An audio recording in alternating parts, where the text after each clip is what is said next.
Dead எக்ஸாமில் pass பண்ணவங்க வெறித்தனமாக யூஜிடிஆர்பி எக்ஸாமுக்கு படிச்சுட்டு இருப்பீங்க. அடுத்த நோட்டிஃபிகேஷன் யூஜிடிஆர்பி எக்ஸாம் தான் வரும். அதுக்கடுத்து பிஓ நோட்டிஃபிகேஷன் வந்து எக்ஸ்பெக்டடாக இருக்குது. அதுக்கடுத்து என்ன வரும்னா காமன் டெட் நம்மளுக்கே தெரியும். போன வருஷம் வருஷம் எப்படி எக்ஸாம் வைக்கிறாங்களோ அப்படி தான் இந்த வருஷமும் நடக்கும். அதனால் நம்ம எப்படி படிக்கணுமோ அப்படி படிக்கணும். டெட் எக்ஸாம் பொறுத்த வரைக்கும் அதோட டஃப்னஸ் என்னது, சைக்காலஜி தான். சைக்காலஜி சப்ஜெக்ட் பொறுத்த வரைக்கும் எப்படி இருக்கும் தெரியுமா? அது ஒரு சயின்டிஃபிக்கலாக இருக்கும். சயின்ஸ் மாதிரியே நினச்சி எக்ஸ்பெரிமெண்ட் அதுன்னு வரும். இப்போ ரோஜர்ஸ் இங்க் பிளாட் சோதனை அப்படின்னு ஒன்று இருக்குது. மைத்தட சோதனை தமிழில் வரும். தமிழில் படிக்கிறது கொஞ்சம் எல்லோரும் கஷ்டமாக தெரியும். அதுமாதிரி சமூக உளவியல் கோட்பாடு அதை பற்றி சொன்னவர் யார்? அப்புறம் ஃபாதர் ஆஃப் சைக்காலஜி ஃப்ராய்டு. அடுத்து வந்து மாஸ்லோ படிநிலை தேவைகள் அதெல்லாம் பற்றி சொல்லியிருப்பார்.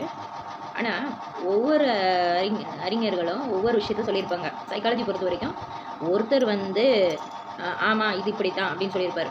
இன்னும் 2 பேர் அந்த கருத்தை மறுத்து இல்லை அப்படி கிடையாது, இதை இப்படி இருக்கலாம் அப்படி இருக்கலாங்கிற மாதிரி சொல்லுவாங்க. இன்னும் 2 பேர் என்ன சொல்லுவாங்க, அவங்க 2 பேர்லேருந்து கொஞ்சம் டிஃப்ரென்ஸாக சொல்லுவாங்க. இல்லை அது அப்படி தான் இது இப்படி தான், மொத்தத்தில் இது இப்படித்தான் நிரூபிச்சுருவாங்க. அதை நிரூபிக்க ஒரு 4-5 பேர் சயின்டிஸ்ட்லாம் சேர்ந்து சொல்லுவாங்க. எரிக்சன் தியரி, சமூக உளவியல் கோட்பாட்டில் எரிக்சன் தியரி. இந்த எரிக்சன் தியரி பொறுத்த வரைக்கும் குழந்தைகளோட ஸ்டேஜஸை சொல்லியிருப்பார். இப்போ அதாவது சின்ன அந்த குழவி பருவம், அடுத்து வர வளர்நிலை பருவம், ஒவ்வொரு ஸ்டேஜஸ்லேயும் என்னென்ன நடக்கும் அப்படிங்கிறத அழகாக சொல்லியிருப்பார். சைக்காலஜி பொறுத்த வரைக்கும் நம்ம படிக்க வேண்டியது எப்படி அப்படின்னா ட்ரையல் அண்ட் எரர் மெத்தட், முயன்று தவறி கற்றல். அதில் வந்து நம்ம ட்ரை பண்ணி பார்ப்போம், படிப்போம் அப்படின்னு இல்லாமல் என்னடா இது இப்படி இருக்குது. இங்கிலீஷில் படிக்கிறதுக்கு ஈஸியாக இருக்கும் சைக்காலஜி பொறுத்த வரைக்கும். தமிழில் படிக்கும்போது கொஞ்சம் அதோட வார்த்தைகள்லாம் கொஞ்சம் பார்த்திங்கன்னா டஃப்னஸ் இருக்கும். இப்போ யூஜி லெவல் தான் கேட்குறாங்க 10 யூனிட்டு. ஆனால் நான் சொல்கிறேன் ஒரே நாளில் 5 யூனிட்டே நீங்கள் படித்து எக்ஸாம் போட்டுடலாம். ஒரே நாளில் 5 யூனிட் ஈஸியாக படிக்க முடியும். எங்கள் காலேஜில் உள்ள அந்த எக்ஸாமுக்கு எடுத்து வச்சுருந்தேன் ஜெராக்ஸு, அதை வச்சு தான் நான் இப்போ வந்து படிச்சுட்ருக்கேன். ஆனால் வந்து நான் சயின்ஸ் குரூப்புங்கிறதுனால எனக்கு சயின்ஸ் ரொம்ப பிடிக்கும். டக்குன்னு படிச்சிடுவேன். ஸ்கேனிங் மெத்தடு தான். நம்ம எந்திரன் 2.0 அந்த படத்தில் வர்ற மாதிரி இப்படி தான். முன்னாடிலாம் ஸ்கூலில் படிக்கும்போதெல்லாம் சவுண்டாக படிப்பேங்க. காலேஜில் இப்போ பிஎட் படிக்கும்போதும் நான் லவுடாக தான் படிப்பேன். ஏன்னா எல்லோரும் கையாபையான்னு பக்கத்தில் கத்திட்டு இருப்பாங்க, நம்மளும் கற்று தான் செய்யணும். எல்லோரும் கத்துற இடத்துல நம்ம சைலண்டாகவும் படித்தா ஏறாது. ஆனால் இன்னொரு விஷயம், ஆடிட்ரி லேர்னிங்னு ஒன்று வேலை செய்யும் நமக்கு. அதாவது நம்மளாக புக் எடுத்து படிக்கிறது கஷ்டமாக இருக்கும், வேறு யாராவது நமக்கு சொல்லி கொடுத்தாங்கன்னா நல்லாயிருக்கும் அப்படின்ட்டு தான் என்ன செய்வேன், நிறைய அகாடமியில் உள்ள அந்த வீடியோஸ் போட்டு பார்ப்பேன். அதுலேயும் சுகேஷ் சாரோட மோட்டிவேஷன் பார்ப்பேன். அதுக்கப்புறம் ஒவ்வொரு டாப்பர்ஸும் வந்து எப்படி ஸ்ட்ராட்டஜிஸ் ஃபாலோ பண்ணியிருக்காங்க, எப்படி வந்து அச்சீவ் பண்ணியிருக்காங்க அப்படிங்கிறதெல்லாம் அவங்களோட எக்ஸ்பீரியன்ஸ்லாம் பார்ப்பேன். அதுக்கப்புறம் நமக்கு ஒரு ட்ரீம்னு ஒன்று இருக்குது. இந்த வருஷம் டெட்டில் பாஸ் பண்ணணும், டிஆர்பியில் அடிக்கணும், சரிங்களா? அப்போ அதுக்கு நம்ம என்ன பண்ணணும்? எந்த எக்ஸாம்னாலும் பரவாயில்ல, ஃபஸ்ட்டு சிலபஸை பிரிண்ட் அவுட் எடுங்க. நான் உட்காந்து அதை எழுதிட்டு கிடப்பேன். சிலபஸை மனப்பாடம் பண்ணணும். அது எங்கெங்கே எதாவது இருக்குன்னு தெரியணும். அதுக்காண்டியே கைப்பட எழுதுவேன். நம்ம கைப்பட எழுதும்போது தான் அது மைண்டில் வந்து ஸ்டோர் ஆகும். அதனால் நான் ஏற்கனவே சிலபஸ் எல்லாம் எழுதிடுவேன். அதுக்கெல்லாம் நேரம் வேஸ்ட்டாக போகும்னு சொல்லுவாங்க.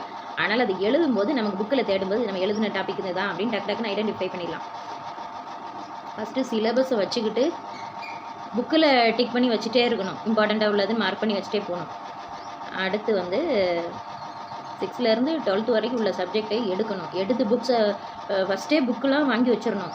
அது டெக்ஸ்ட் புக்கு அந்த இதில் ஆர்டர் போட்டால் கிடைக்கும். இல்லைன்னா இப்போல்லாம் பழைய பேப்பர் கடையில் புக்கு கூட கிடைக்காதுன்னு நினைக்கிறேன். பாதி வேலைக்கு முன்னாடி வாங்கலாம், இப்போலாம் வாங்க முடியறதில்ல. அதனால் டெக்ஸ்ட் புக் .in அந்த வெப்சைட்டில் ஆர்டர் போட்டுக்கோங்க. ஒவ்வொரு ஸ்டாண்டர்டுக்கும் தனித்தனி இமெயில் ஐடி யூஸ் பண்ணி வாங்கிக்கலாம். அதுக்கப்புறம் நம்ம வீட்டில் இருந்து படிக்கணும்னு சொல்லும்போது ஒரு ஏஜுக்கு அப்புறம் நமக்கு ஒரு ப்ரெஷர் பண்ணுவாங்க சுற்றி இருக்கவங்கலாம். இப்போ வெளியே ஒரு கடைக்கு போனால் கூட எங்கள் திருநெல்வேலியில் எங்கள் ஊரில் அக்கா நீங்கள் நீங்கள் ஏதோ படிச்சிங்களா, டீச்சர் ட்ரைனிங் படிச்சிங்களா, என்னாச்சு, வேலைக்கு போயிட்டீங்களா, எந்த ஸ்கூலில் ஒர்க் பண்ணுறீங்க, இப்போ என்ன பண்ணுறீங்க, என்னவா இருக்கீங்க, இந்த கேள்வி வந்து காதில் கேட்கவே முடியாது. அவங்களுக்கு என்ன பதில் சொல்லன்னு தெரியாது. நம்ம படுற கஷ்டமும் அவங்களுக்கு புரிய வைக்க முடியாது. அதுக்கப்புறம் இல்லை நான் வந்து எக்ஸாமுக்கு படிச்சுட்டு இருக்கேன் அப்படின்னு சொன்னாலும் என்ன மறுபடியும் முதல்ல இருந்தா அப்படிம்பாங்க. அவங்களுக்கு புரியாது. இன்னும் இவங்க படிச்சுட்டே இருக்காங்க. நான் சொல்லுவேன் டீச்சர்ஸ் ஆகுற வரைக்கும் படிச்சுட்டு தான் இருக்கணும். யாருமே டீச்சர்ஸ் ஆகணும்னு ஆசைப்பட்டு ஆகிறது இல்லைங்க. அது நம்ம மைண்டு வந்து மற்றவங்களுக்கு ஒரு பயனுள்ள விஷயங்களை சொல்லிக் கொடுக்கணும்னு ஆசைப்பட்டு தான் அந்த யூடியூபுக்கில் வந்து பேசி பழக்கமாயிட்டு. அதுக்கப்புறம் சரி எல்லாருக்கும் ஒரு யூஸ்ஃபுல்லான விஷயம் சொல்லணும்னு வந்து அதுவே எனக்கு டீச்சிங் ஃபீல்டில் வரதுக்கும் காரணமாக இருந்தது. பக்கத்தவன் வாத்தியார், போக்கத்தவன் போலீஸ். அது உண்மை. இந்த காலத்தில் அது உண்மை. ஏன்னா வாத்தியார்கள்லாம் கண்ணில் கருப்பு துணி, வாயில் கருப்பு துணி கட்டி போராட்டம் பண்ணிட்டு இருக்காங்க. அவங்களாம் ஏன் போராட்டம் பண்ணுறாங்க? எந்த அரசு மாறினாலும் சரிதான், மாற்றம் வரும்னு சொல்கிறாங்க. ஆனால் ஆக்ஷன் அவங்களால உடனே எடுக்க முடியாது. போன ஆட்சியில் என்ன நடந்தது தெரியுமா? எல்லாரும் அந்த ஆசிரியர்கள் போராட்டம்னாலே குண்டு கட்ட தூக்கி உள்ள வச்சுருவாங்க. இந்த மாதிரி நடந்துகிட்ருக்கு. ஆனால் நமக்கு தெரியாத சில விஷயங்களும் இருக்குது. டெட்டில் போஸ்டிங்கே போடலைன்னு நம்ம நினச்சிட்டு இருந்தோம்ல. 2013, 17, 19 செலக்ட் ஆனவங்களுக்கு வேகன்சி போடலைன்னு சொன்னாங்க. அந்த கொரோனா டயத்தில் கூட உட்காந்து படிச்சுட்டு இருந்தாங்க எல்லாருமே. சில பேர் வேலைக்கு போயிட்டு படித்தாங்க, சில பேர் வேலையை விட்டுட்டு அந்த எக்ஸாமில் எப்படியாவது பாஸ் பண்ணணும், அது மூலமாக நம்ம வேலைக்கு போயிடலாம், பாஸ் பண்ணாலே கவர்மெண்ட் எய்டட் ஸ்கூலில் வந்து வேகன்சி கிடைக்கும். ஒரு சில ஸ்கூலில் கொடுக்குறாங்க, ஆனால் ஒரு சில ஸ்கூலில் கொடுக்குறதில்ல. சில ஸ்கூலில் இந்த மேனேஜ்மெண்ட் கமிட்டி அப்படின்னு சொல்லுவாங்க, எஸ்எம்சி அப்படிம்பாங்க. அந்த எஸ்எம்சி ஸ்கூலில் ஒரு எக்ஸ்பீரியன்ஸ் தாண்டி போகிறாங்க. நிறைய பேர் அப்படி போகிறாங்க. நிறைய பேர் என்ன பண்ணுறாங்க, பிஎட் முடித்த உடனே எய்டட் ஸ்கூலுக்கு போயிடுறாங்க. எந்தெந்த ஸ்கூல் இருக்கோ அதில் 1 இயர் மினிமம் 1 இயர் எக்ஸ்பீரியன்ஸாவது வேணும்னு சொல்லி எக்ஸ்பீரியன்ஸ் கேதர் பண்ணி வச்சுக்கிறாங்க. அதுக்கப்புறம் கல்யாணம் ஆகுது பிள்ளைகளாக இருந்து எக்ஸ்பீரியன்ஸ் கேதர் பண்ணிவிட்டு டக்குன்னு ஒரு கல்யாணத்தை பண்ணிவிட்டு பிள்ளையை கற்றுருக்கு. அதுக்கப்புறம் அந்த 1 வருஷம் எக்ஸ்பீரியன்ஸ் இருக்குன்னு சொல்லிட்டு பிள்ளை பிறந்து கொஞ்சம் வளர்ந்ததுக்கப்புறம் யார்கிட்டையாவது விட்டுட்டு அம்மா அல்லது மாமியார்கிட்ட விட்டுட்டு திரும்பவும் வேலைக்கு போவாங்க. அதாவது முன்னாடி உள்ள பொண்ணுங்களை அடக்கி வளர்த்தாங்க. படிக்கவே வைக்கக்கூடாது, ஏன்னா இப்போ பொண்ணுங்க படித்தான்னா அவள் யோசிக்க ஆரம்பிச்சிருவா. அவள் முடிவுகளை, வாழ்க்கையோட முடிவுகளை அவளே எடுப்பா. அப்படி எடுத்தான்னா இஷ்டத்துக்கு அவளுக்கு யாரை பிடிக்க கல்யாணம் பண்ணிட்டு போயிட்டே இருப்பா. அது குடும்பங்கிற கட்டமைப்பு உடஞ்சிரும். அப்படிங்கிறதுனால பொண்ணுங்களை அடக்கி வச்சாங்க. மெயினாக பொண்ணுங்களை 10th 12th முடிச்சோடனே கல்யாணம் பண்ணி கொடுத்தாங்க. காலேஜுக்கு அப்போ உள்ள காலத்தில், தாத்தா காலத்துலலாம் யாருமே அனுப்ப மாட்டாங்க. பொண்ணுங்களுக்கு படிக்கணும்னு ஆசை இருக்கும். அதுலேயும் சில பொண்ணுங்க வந்து எனக்கு வந்து வேலை கிடைச்சா தான் கல்யாணம், நான் வந்து காலேஜுக்கு கண்டிப்பாக போய் படிப்பேன்னு சண்டை போட்டு சாப்பிடாம இருந்து அப்படிலாம் போராட்டம் பண்ணி நிறைய பேர் வந்து அவங்க நினச்சதை அச்சீவ் பண்ணியிருக்காங்க. ஆனால் சில பொண்ணுங்க என்ன பண்ணுவாங்க அப்படின்னா, அவங்க மனசில் படிக்கணும்னு ஆசை இருக்கும், ஆனாலும் ஒரு விளையாட்டு புத்தி, ஒரு சோம்பேறித்தனம் அதெல்லாம் இருக்கும். அப்படிங்கும்போது வீட்டில் எல்லோரும் கல்யாணம் பண்ணுறாங்க, அக்கா தங்கச்சி எல்லோரும் கல்யாணம் பண்ணுறாங்க, அப்போ நம்மளும் கல்யாணம் பண்ணிடுவோம் அப்படின்னு எல்லோரும் தான் கல்யாணம் பண்ணி போகிறாங்களே அப்படின்னு சொல்லிட்டு அவங்களும் சரி அப்படின்னு பண்ணிடுவாங்க. கடைசியில் பார்த்தா இது என்ன ஒரு நிமிஷம் கடைசியில் பார்த்தா அது நான் யாரை சொல்கிறேன்னா, அம்மாக்கள்லாம் பார்த்திங்கன்னா அவங்க மனசுக்குள்ளே படிக்கணும்னு ஒரு ஆசை இருந்திருக்கும், அது நிறைவேறாத ஆசையாக இருந்திருக்கும்.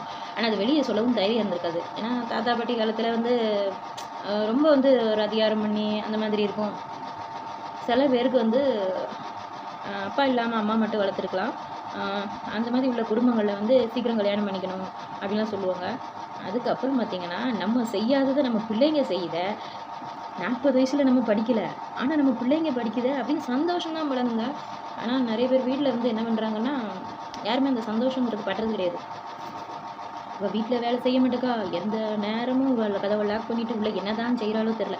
அப்படி என்னத்தை எந்த நேரமும் படிக்காது, என்னத்தை எழுதி விழிக்கா, இவ என்ன ஐஏஎஸ் கலெக்டருக்கா படிக்க 50 வயசு வரை 60 வயசு வரை படிச்சுட்டே இருக்க போகிறாள். அவங்க புரியாமல் பேசுகிறாங்க. படிப்போட வேல்யூ என்ன அப்படிங்கிறது தெரிஞ்சிருந்தால் அப்படி பேச மாட்டாங்க. நம்ம ஒரு நாளைக்கு படித்து ஒரு எக்ஸாமில் செலக்ட் ஆகி ஒரு நல்ல வேலையில் போய் உட்கார்றோம். அப்படிங்கும்போது அப்போ தான் புரிவாங்க, ஓ இவன் எதுக்காண்டி இவ்வளோ கஷ்டப்பட்டா, எதுக்காண்டி வீட்டில் வேலையெல்லாம் பார்க்காம எந்த நேரமும் படிச்சுக்கிட்டு இருந்தா அப்படிங்கிறது அவங்களுக்கு புரியும். நாங்கள் இத்தனை வருஷமாக வீட்டில் சமையல் பண்ணிகிட்டு இருந்தேன், எல்லா வேலையும் பார்த்துக்கிட்டு தாங்க இருந்தேன். இந்த வருஷம் இந்த ஒரு வருஷம் போன வருஷத்துலேருந்து படிக்க ஆரம்பித்தேன். ஆனால் சரியாக படிக்கலை. போன வருஷம் எனக்கே தெரியும் நான் பண்ண மிஸ்டேக்கு. நான் என்னென்ன மிஸ்டேக் பண்ணேன்னு அது தனியாக ஒரு வீடியோ போடுறேன்.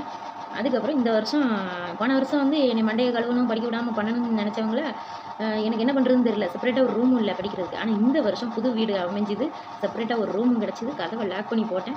அதுக்கப்புறம் யூடியூப்பில் வீடியோ பண்ணுறேன், எடிட் பண்ணுறேன், ஃபேஸ்புக்கில் எஜுகேஷன் கண்டென்ட். என்னுடைய யூடியூப்ங்கிறது என்னோடய பேஷன், ஆனால் எஜுகேஷனே அதில் கொண்டு வந்துடலாம் அப்படின்னு சொல்லிட்டு தான் இந்த கண்டென்ட் எஜுகேஷன் வீடியோஸ்லாம் போட்டிருந்தேன். ஃபஸ்ட்டு நான் குரூப் 4 தான் படித்தேன், அதனால தான் என்னோடய எக்ஸ்பீரியன்ஸ் ஷேர் பண்ணணும்னு சொல்லி ஒவ்வொரு வீடியோவும் போட்டிருந்தேன். இன்னும் நிறைய விஷயங்கள் இருக்குது என்னைய படிக்க விடாமல் பண்ணது, என்னென்னலாம் பண்ணாங்கங்கிறத அடுத்த வீடியோவில் சொல்கிறேன். நம்ம சேனல் பிடிச்சிருந்தா லைக் பண்ணுங்கள், ஃப்ரெண்ட்ஸ் கூட ஷேர் பண்ணி சப்ஸ்கிரைப் பண்ணுங்கள், பிடிச்சிருந்தா ஹைப் பண்ணுங்கள். பாய்.